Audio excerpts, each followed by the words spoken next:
endeavor, the organic chemistry of Lawrence. Introducing Christian J. Bell. Christian came to us from Minnesota, my own son, and so many of us here at Lawrence. Christian came in interested in chemistry, maybe medicine, maybe lots of other that kind of affiliated stuff, and so he was interested in seeing what organic chemists could do, so he worked in my lab over last summer, and we'll talk about his work in my lab here. And if you kind of know how I like to work with students, I basically just give them a project and say good luck. So really, you can see that this is something that Christian has really shaped by himself, taken it on himself to drive, and we're proud to say he's got stuff to show for it that we can then use. So we're going to hear him talk, I guess. After this, he's going to work in the pharmacy field, and eventually consider pharmacy school or other options. But for now, he's going to talk about organic chemistry. So, without further ado. So, so if any of you have seen my title so far, I'm going to be talking about schistosomiasis drug synthesis, and more importantly, or more specifically, I'm going to be talking about using an anti-malarial drug scaffold to try and make drugs for schistosomiasis. So, what is schistosomiasis? That's really kind of an important talk because not a lot of people know what schistosomiasis is. So on the board right now, you can see 3 of the most common schistosomes. And schistosomiasis is a parasitic disease, and it's a blood-borne parasitic disease. So on the board here, we can see, going from left, S. hematobium, S. mansoni, and S. japonicum. And those are the 3 most common parasites that we see in the bulk of the infections across the world. And so what's kind of cool here that you can see is that there are male and female worms. And so here in S. hematobium, we can see just a male worm. And then S. mansoni, we can see a male worm with a female worm kind of wrapped up inside of it. And then to the right, we can see just a female worm in S. japonicum. And then over here, just a male worm. And so the female worm kind of has a hook on it, and that will kind of come up into the discussion a little bit later. So, schistosomiasis worldwide. I've talked to quite a few people about my research that I've been doing, and it's always a little bit surprising to me to find out that no one really knows what schistosomiasis is. And why is that? Well, there are less than 20,000 cases reported every year in the U.S., but there are about 200 million cases per year across the world. So, relatively speaking, it's almost non-existent in the U.S. But as we can see from this picture here, we have the bulk of the infections are in sub-Saharan Africa. And so this is the second most common parasitic disease in the world, right behind malaria. And I assume most of you have heard of malaria at least. But it also lands, its name is on the neglected tropical disease list from the CDC. And so from this picture, you can see where in the world it's most concentrated. The darker reds are the highest concentration, and then in these gray areas, they weren't able to collect enough data to say with enough confidence how prevalent it is in the area. So that's going to kind of skew their estimates a little bit. And again, this is in 2011, and these estimates were actually most of these estimates were done in 2012, so they're actually pretty old. So currently, not exactly sure how many infections there are per year. But to kind of give a face to the name, the type of symptoms that we might be seeing with schistosomiasis. So the first thing is, as I said before, it's a parasitic disease. So it must enter in some way into the body. And this parasite actually burrows in through the skin. It's kind of nasty to talk about that, but here you can see actually some entry sites for the parasite into the skin, and that shows up as a rash. And along with that rash, you're going to see some itchy skin, it's pretty self-explanatory, fever, chills, cough, and muscle aches. So at this point, it's kind of seeming like a relatively normal infection. Like you have a fever, you get chills with that. You're sick, so you have a cough and you have muscle aches. But one of the most characteristic things that we also see with schistosomiasis is stomach bloating. So if you go and type in this schistosomiasis into Google Images, you can figure out how to spell it. Actually, this is about what you're going to see. A lot of these stomach bloating cases that look almost like malnourishment, but this is caused by portal hypertension. So the portal venous system is connected to your liver, and so it gets aggravated through this infection, and as it aggravates, it causes a buildup of fluids in the stomach. So get a big old bloating of the stomach. So it's got kind of a nasty life cycle, and this is a little bit daunting to look at right away. So we're going to go through it step by step, starting down at the eggs of the schistosomes, which are laid in the blood vessels near the bladder and near the bowel. So that means that these eggs are exiting the system through the excretory pathways. And so once they're excreted, generally they're going to go into the water systems in the area. If this water happens to be fresh water, then the eggs will go into that fresh water and mature into what's called a miracidia. And those miracidia swim around and try and find a freshwater snail. And once they find that freshwater snail, they infect that snail and will mature inside of it. And this is where another one of the names for schistosomiasis comes from, which is snail fever. And once they mature inside of the snails, they'll leave the snails and are now known as cercariae, which have this little tail, and they swim around in the water looking for a host. And so, as you saw before, once they find that host, they burrow in through the skin. During that process, they lose their tail, and they're considered schistosomia, and they enter the bloodstream of the host. And so, as they are in the bloodstream, they find their way to the liver, where they mature into adult worms, and they find a partner. And once they've matched up, then they move down to the bladder and the bowel, or the blood vessels near the bladder and the bowel, where they'll lay their eggs. And a certain percentage of those eggs are excreted, and a certain percentage of those eggs actually go back up into the liver and continue the infection.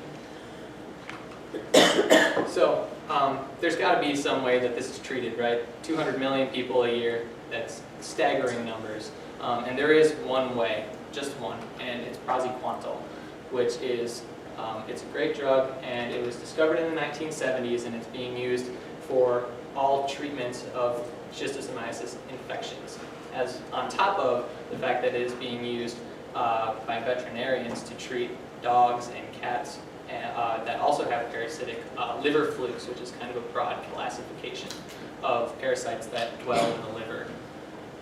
So it has a high efficacy and a high tolerability. So for those of you that don't speak the jargon, this basically means that it does its job really, really well, and the body doesn't hate it. So the body tolerates this drug very well. So it's not going to make nasty metabolites and cause too many issues within the body. So this is taken for 1 to 2 days post-infection, and it will clear out the body of the infection, which is amazing. Like it clears out the body extremely efficiently, but it's only used to control morbidity. So what I mean by this is that we're not actually killing the parasites. We're causing them, the adult worms specifically, to not latch on inside of the liver, and so they'll just be excreted excreted out of the body. So we're not killing the eggs, we're not killing any of the worms, except for if you excrete out the adult worms, I assume that they probably die. But the eggs would go into the fresh water and continue their nasty life cycle. So an important note is that they are inefficient towards newly transformed schistosomia, which is abbreviated NTS. And this abbreviation will come up later on down the road.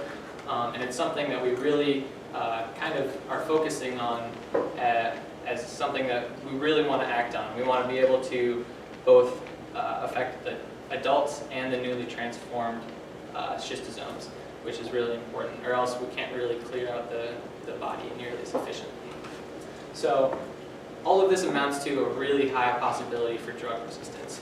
200 million people per year that may be treated with this drug, along with dogs and cats that could also be getting treated for similar parasites.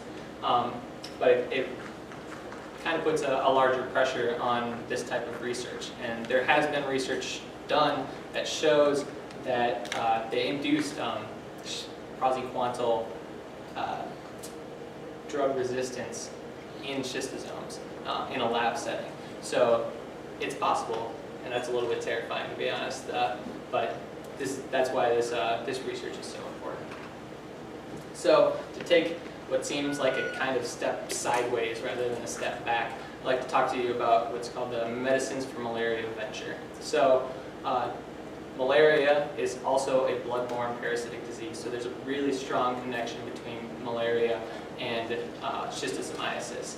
But this program is a really cool open source program that they offer up 400 drug-like compounds, and they'll give them to anyone. And you can do all sorts of research with that, and all that they ask is that you post all of your data in an open and free form for anyone to see, so that that malaria they can find a cure for malaria in a much more open form, rather than what we see with pharmaceutical companies where everything is locked down and really secretive.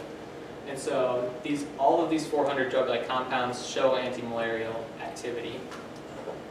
And so what's really awesome about this is that they have 9 drugs that have gone into clinical testing from this program. But my research stems from that, and this paper, which Stefan so graciously handed to me, that basically takes those 400 drug-like compounds and it tests them against schistosomes rather than malaria to see if they have any activity. And so they kind of are trying to whittle away at those 400 compounds until they find a couple that seem promising and that they might want to work with. So to go through their process, I want to kind of show you how they whittled away and found those compounds that they think have promise against schistosomes. So up here we can see 400, all of the compounds they're going to start with, and they're being tested at 100 micromolar. So that's a relatively high concentration for a drug. So basically what they're trying to do here is see if there's any activity whatsoever. And these are being tested in NTS, so the newly transformed schistosome drug. So after that, they removed 221 of them, and the 179 that were remaining, they tested at a lower concentration, 33.3 micromolar. And continuing down, they have written here that it's an IC50, which would be an inhibitory concentration, but after a little bit of talking with Stefan, we kind of determined that that's wrong. It should say EC50, which would be an effective concentration, so we're looking for activity, or the concentration to act on the schistosomes themselves. There's no enzyme we're trying to inhibit. So they tested at an even lower concentration. And then the next time they moved up, which seems a little bit weird, they went back up to 33. But what they're doing here is they're testing in adults rather than newly transformed schistosomia. So now they're trying to actually go after something that can attack both. And then again, they moved it down and tested EC50 rather than IC50. And this was all done in a Swiss laboratory. And so at, I assume, a similar time, then in a London lab, they were testing all 400, and they immediately tested it in adults, and they immediately tested it at a much lower concentration, 15 micromolar, and got rid of 356 of them right away, right off the bat. And then they tested, again, the EC50, and then both of these labs put all of their data together and tested them against a couple of different factors, and decided that there were 5 of them that they wanted to test in rats or in vivo. So what types of tests might they be running, or what types of tests could we run to kind of try and determine whether or not these are working? So this paper that I was just showing you, they're actually doing a very weird test on a wiggliness scale. So it seems a little bit odd, right? They actually called it like a mechanical or something. Really, they're just testing wiggliness. So what they were doing was they have the snails infected with the schistosomes, and then they inject them with the drugs, and then they determine whether or not the schistosomes are still there based on if it's wiggly or not. Seems a little rudimentary, right? So that's one thing that Stefan has definitely shown some interest in.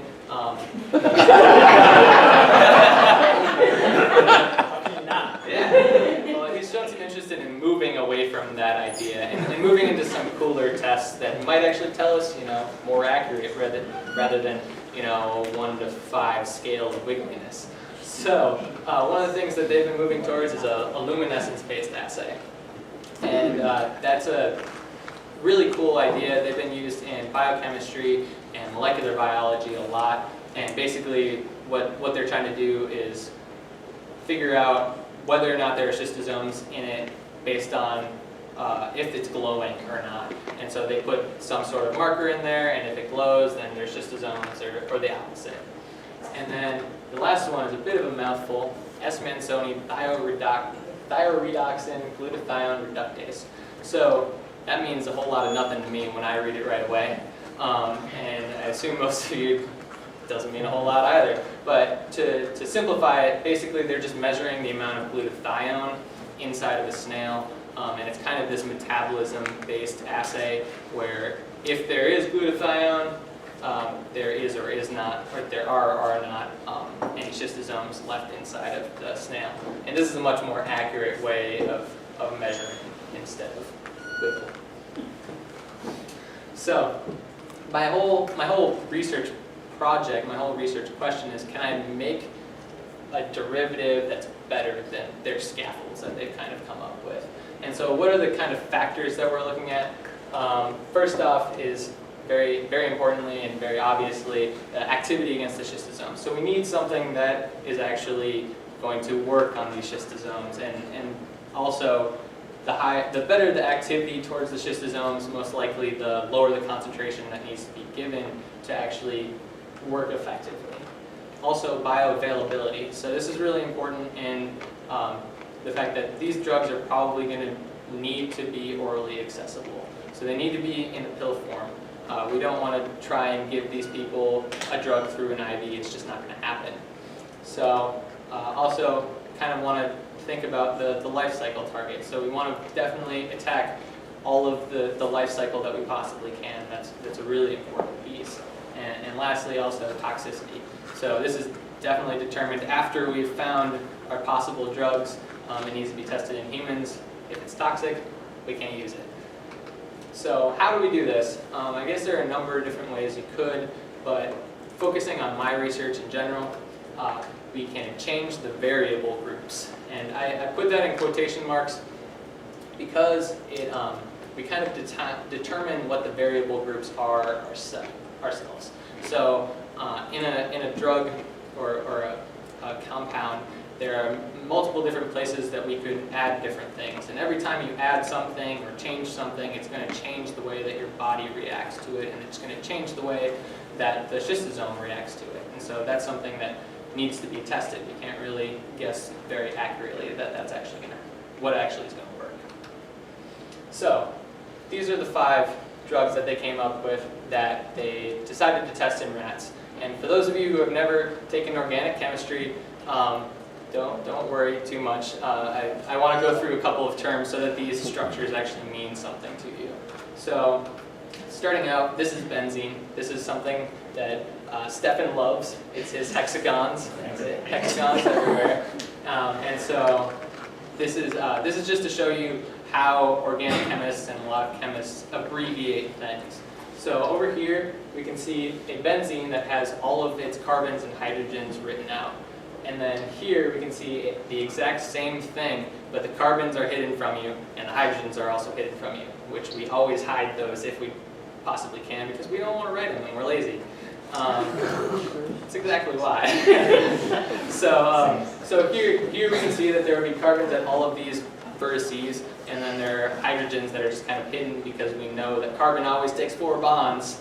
And so looking at quinoxalin, which is another one of my structures, my compounds that I'm going to be using a lot, we can start to kind of look and see where the carbons might be hiding from us and where those hydrogens might also be hiding from us. And then aniline is also another one of those compounds that I'm using a ton.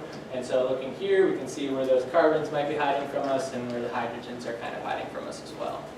So moving back to these structures, kind of can see a little bit more of what's going on maybe. From testing in rats, they determined 2 of these to be the ones that they actually saw the best activity. And so from these 2, this one had the best overall out of everything. And so this is kind of the way that we decided, hey, we want to move forward with maybe this molecule. And so to point out from the last side, there's the quinoxalin, and there's one of the 2 anilins that are on the structure. And so now we have our target, something that we're aiming to make. And as synthetic chemists, that's actually a really big step. And so the first step in what is my job, I guess, was to do a synthetic design, which is just a ton of research, going through all sorts of things to determine how we're going to make it, how we're going to work it up, and all sorts of things, along with what variable groups we might want to change. So following that, we actually go into the lab and do our experimental execution. And obviously this is very important because we need to actually make the things. And so once we make those, hopefully we'll have our desired products. And with those desired products, we need to characterize those compounds. And this is also a very important step because theoretically we're the only ones that have made these molecules so far. And so we need to do tests on them, get a lot of numbers for them, and that way if somebody else wants to make this compound, then they're able to measure their numbers against our numbers, and we can talk about how we're right or they're wrong or whatever. And then after that, there's testing, and this I already showed you a little bit, but also this is really important for determining whether or not it works, because we can make as many compounds as we want, but if none of them work, then we're completely out of luck.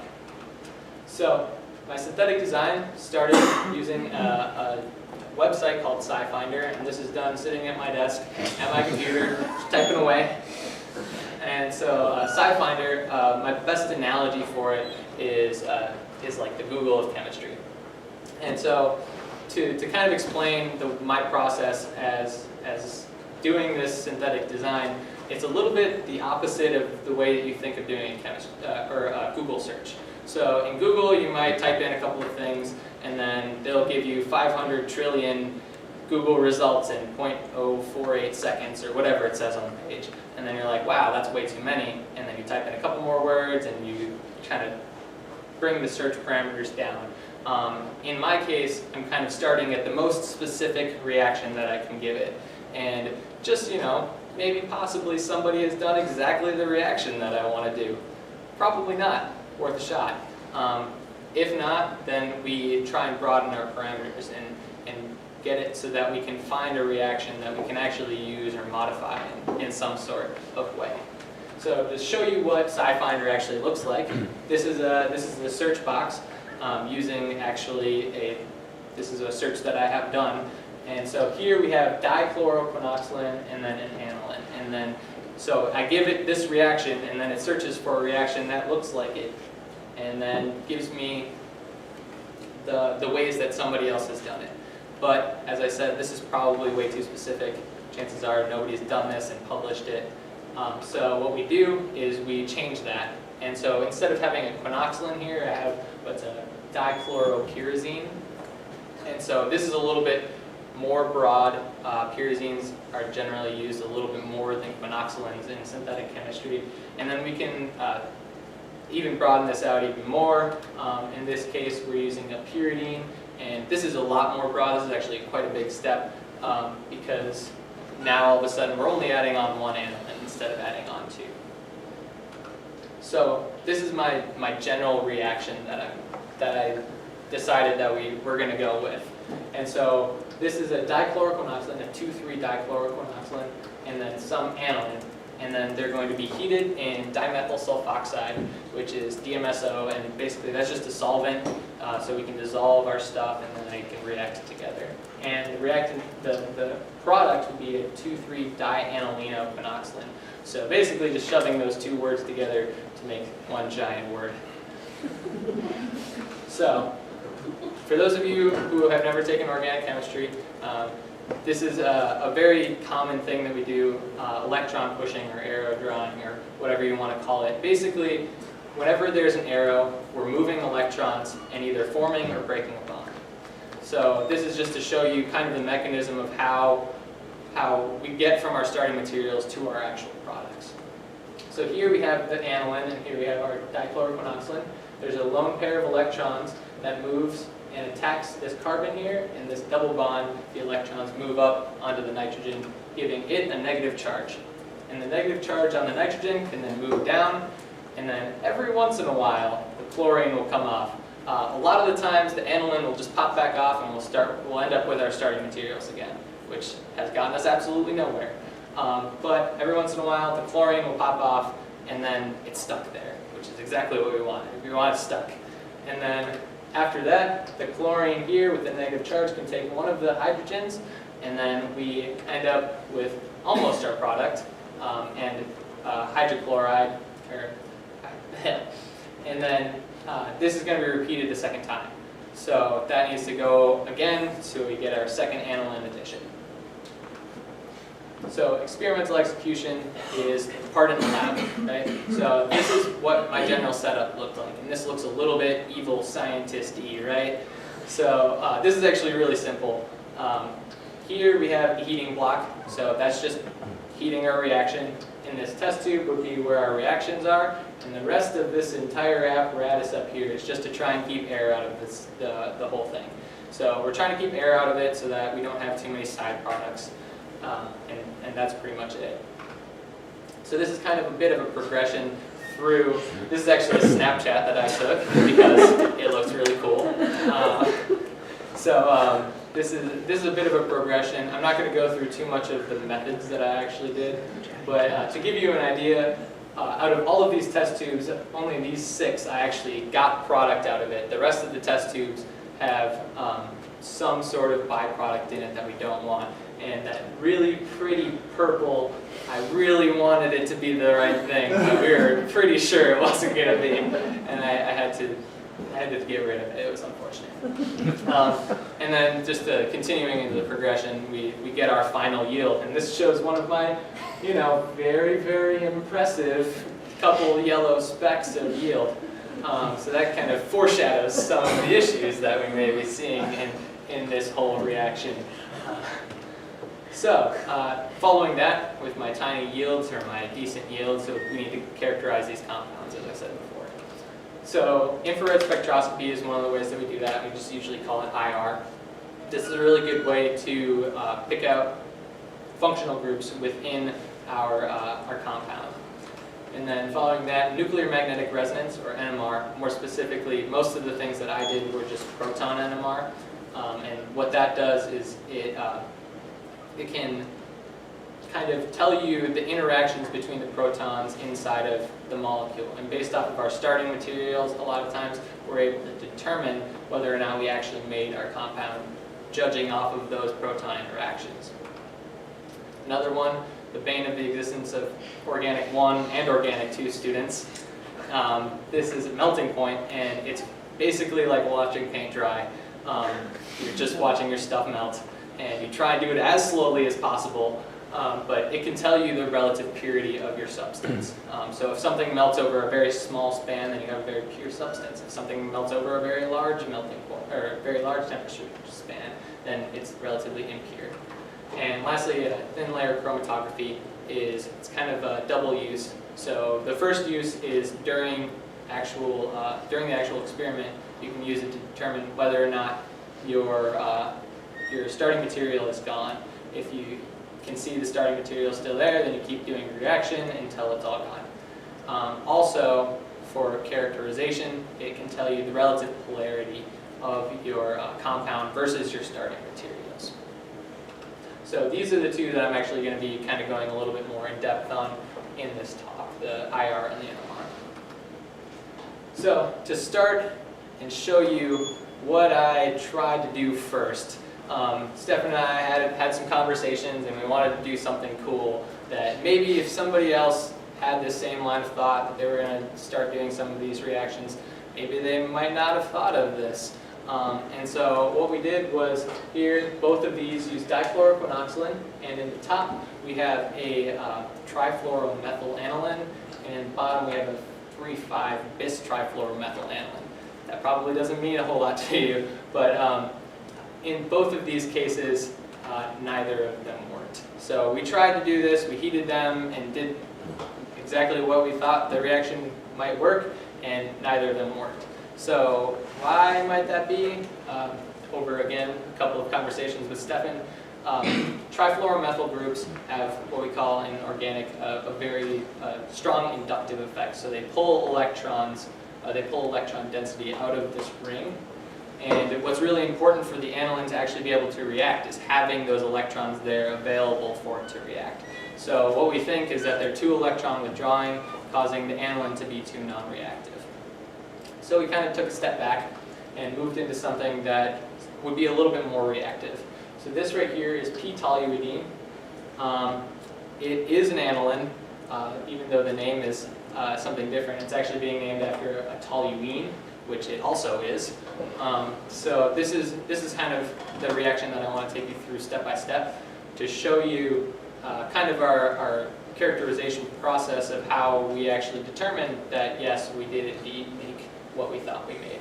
So this we did at 130 degrees Celsius for 2.5 hours, and the solvent was DMSO. And we actually saw a 76% yield, which we were like, woo, yeah, finally. In organic, this is actually a pretty good yield. It's not like the most amazing yield you've ever seen in your life. It definitely has some opportunities for optimization, but it's decent. So the way that we determined that we did indeed make this was by proton NMR. So before we go into that, I want to give you a bit of a crash course in proton NMR so you can have a bit of an idea of what I'm talking about when we go into it. So first thing is that we observe proton splitting in NMR. So what in the world does that mean? And basically it means that protons interact with each other, and that protons that are near each other interact with each other. And we can observe that difference, and we know based off of the splitting of an actual peak how far a proton is away or what the position it is in relative to that proton. Other than that, identical protons increase the intensity of a peak. And so this is measured by integration. So we're looking at the area underneath the peak, and that will tell us exactly how many protons actually correspond to that peak. What do I mean by identical protons? So to explain that, we're going to look at p-toluidine, so that exact aniline that we saw earlier. And the colors actually here show what protons are identical. And we determine that by a line of symmetry. So we have a line of symmetry going down the middle. So we have identical protons here, and within this methyl group is all of those protons are considered the same, and all of these protons are considered the same. So what would I expect to see on a proton spectrum? Well, each set of identical protons would have their own individual peak. So it's also very important to say quinoxylin itself also has a line of symmetry going down the middle. So we have quite a bit of symmetry going on in this molecule, which means that we're probably going to see a lot less peaks than you might think just immediately looking at the spectrum or the compound itself. But moving on to my proton spectrum. This is, I'm actually very proud of this proton spectrum. For those of you that have done any NMR, this is actually it's a pretty nice looking NMR.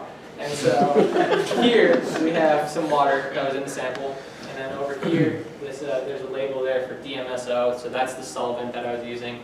But the really big ticket peaks are over in this red box here. So we're going to zoom in on that, take it a little bit of a closer look.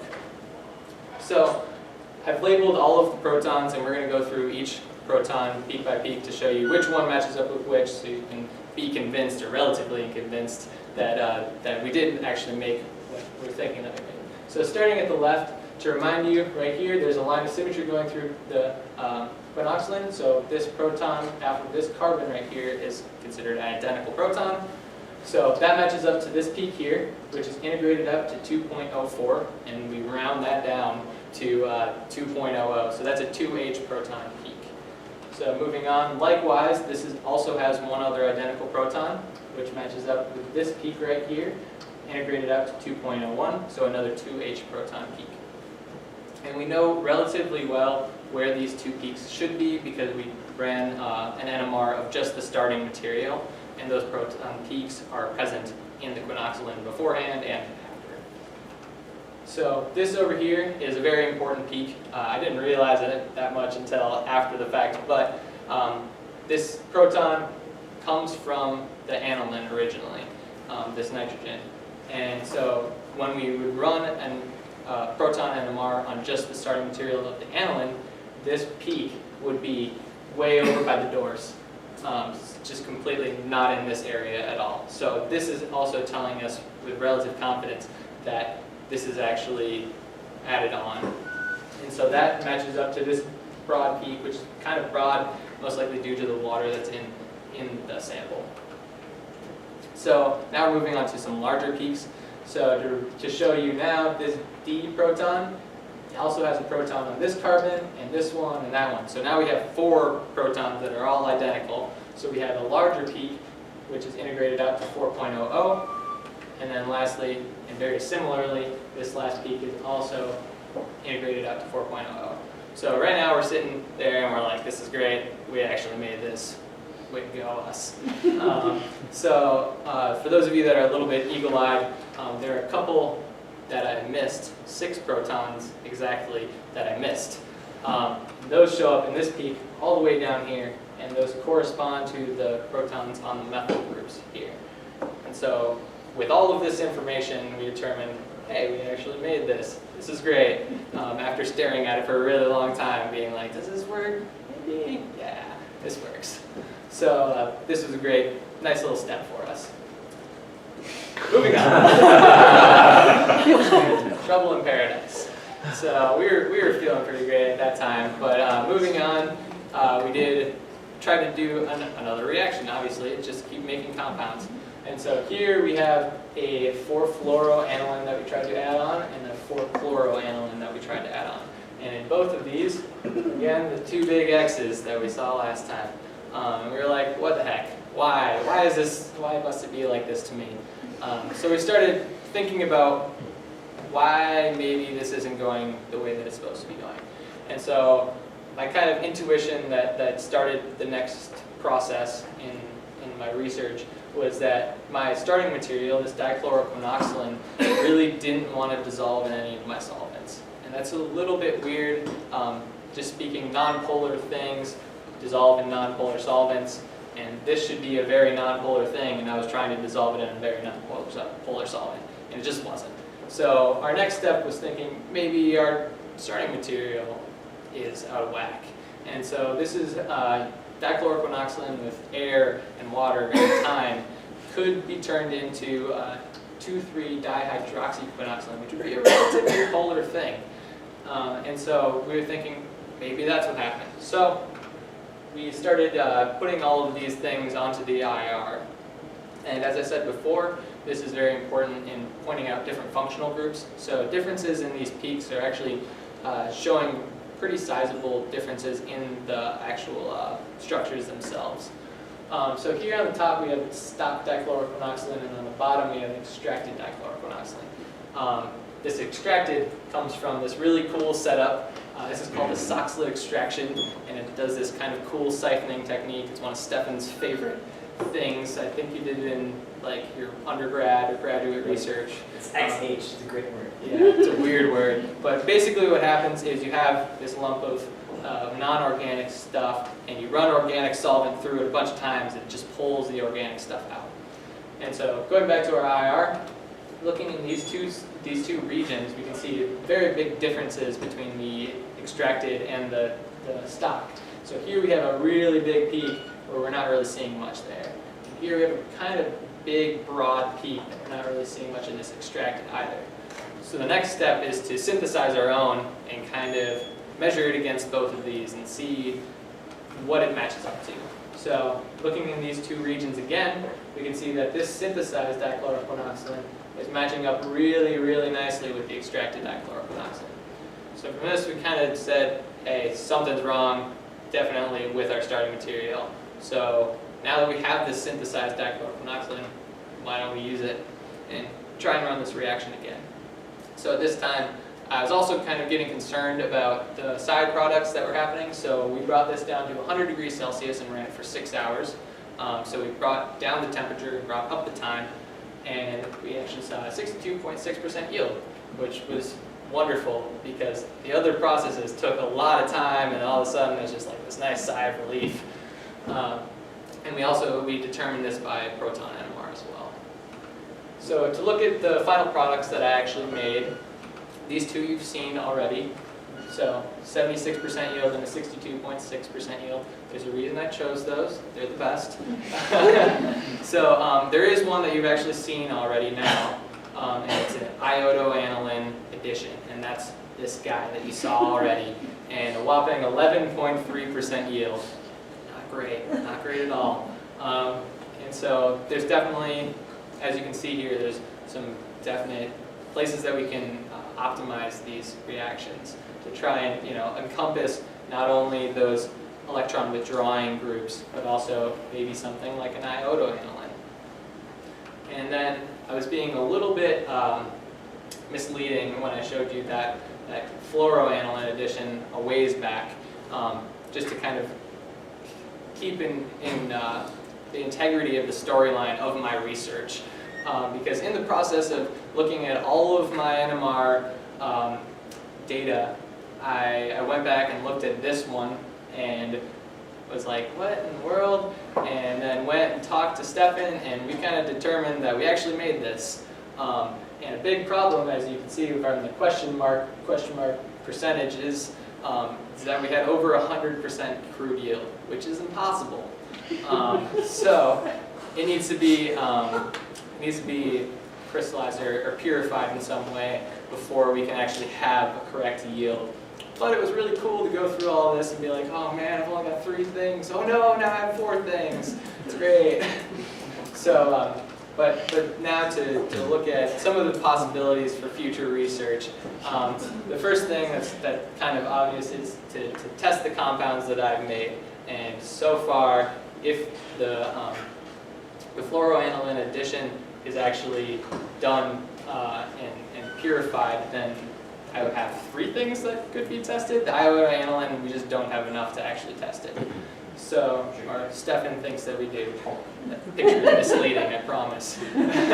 So other than that, optimization of the current compound, or the current reaction itself. So trying to encompass some other, those electron withdrawing groups and make some cool compounds.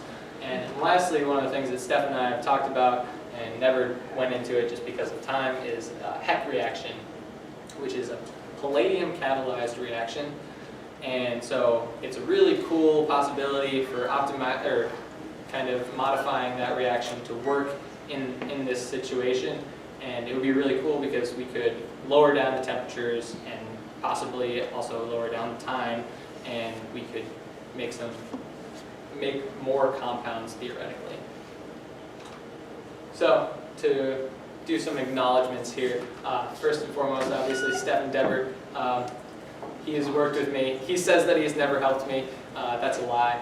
He has helped me through this, and he's also helped me a lot with trying to figure out what I'm going to do with my life. So that's great because there have been some times where I have no idea.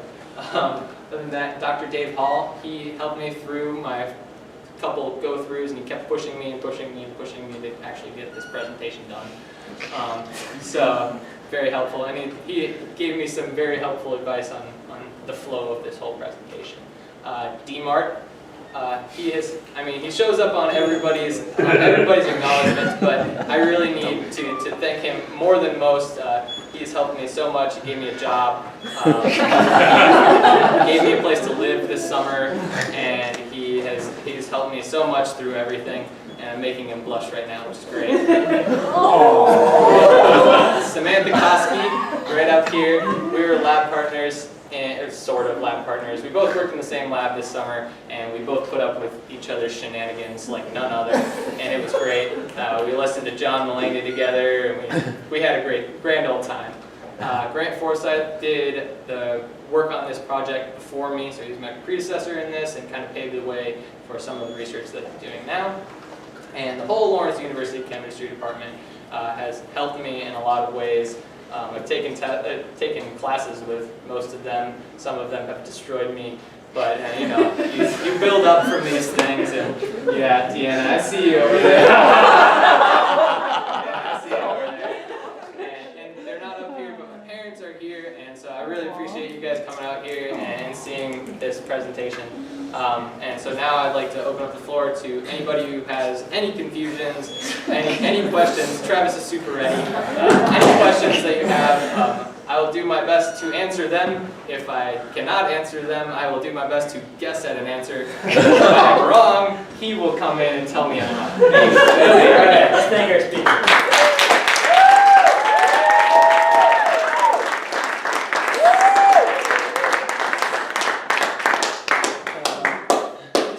He said over 100% is impossible. Nothing's impossible. Theoretically. Statistical variation. You did that. I did a lot of labs for you guys.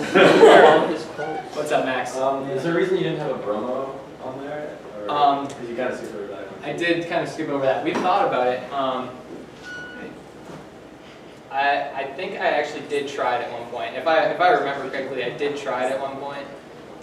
Actually, no. I think we did skip over it. We went to iodo because there's a reaction that you can do to easily swap out that iodo or the iodine for other things. And so that's kind of the idea of putting that iodoaniline on there because it's easier to Which is called what? You learned this like a half an hour. You learned this half an hour ago, man. Max calling you out. Suzuki. Thanks.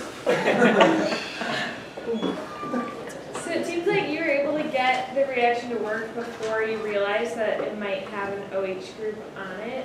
Yeah. So I'm just wondering why that works for one of your reactants and not your other ones. Yeah, I actually just talked to this with Stefan yesterday because Dave asked me that question. So the minds are thinking alike right now. And honestly, I have no idea.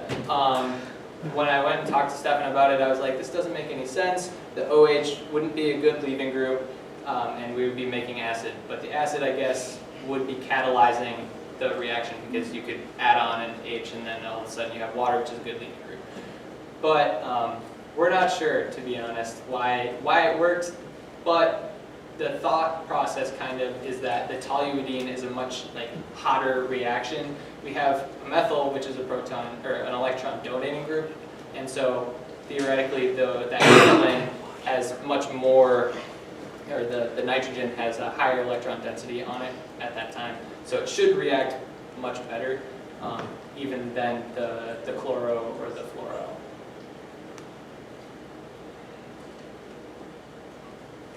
I have my more biology question, Okay. but I'll so be able to answer that. I just want to know, so do the adults die after they reproduce, or do they keep on living? No, I believe the adults do not die. They recirculate back up to the liver. Okay. So they go down and lay their eggs and then they come back up. And then some of the eggs do not get excreted and then they come back up.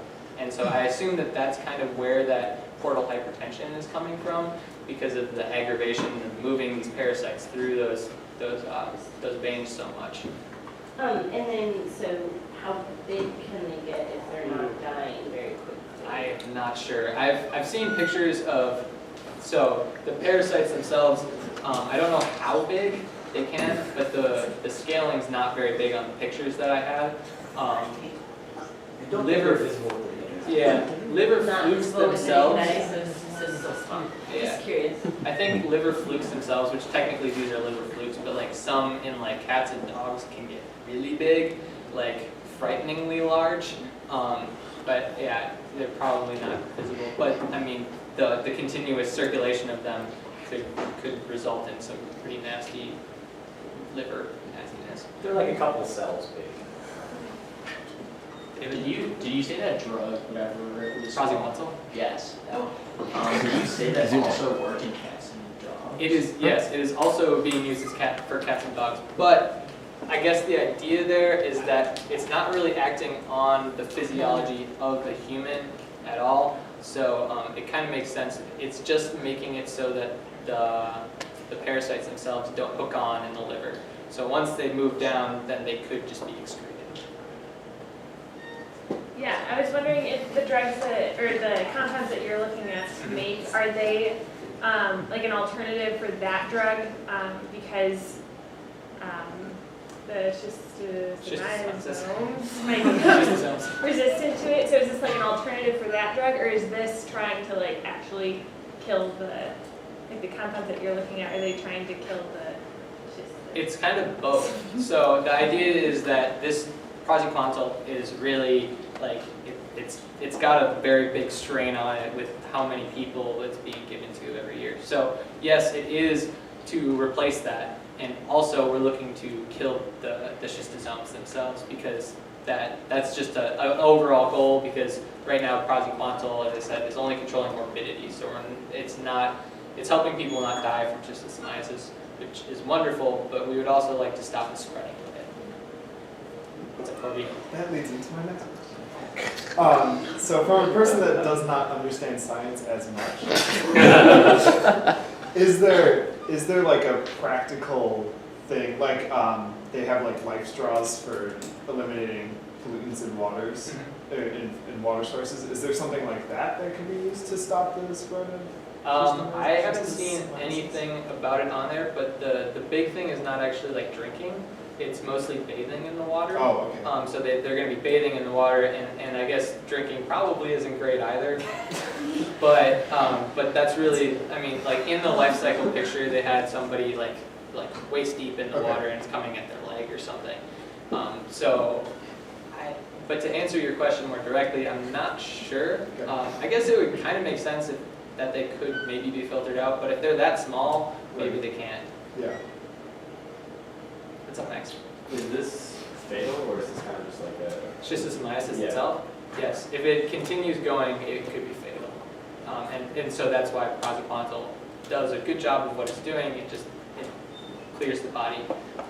But I'd assume from the stomach bloating, probably a liver failure at some point. Not that I've seen, but that would be my guess.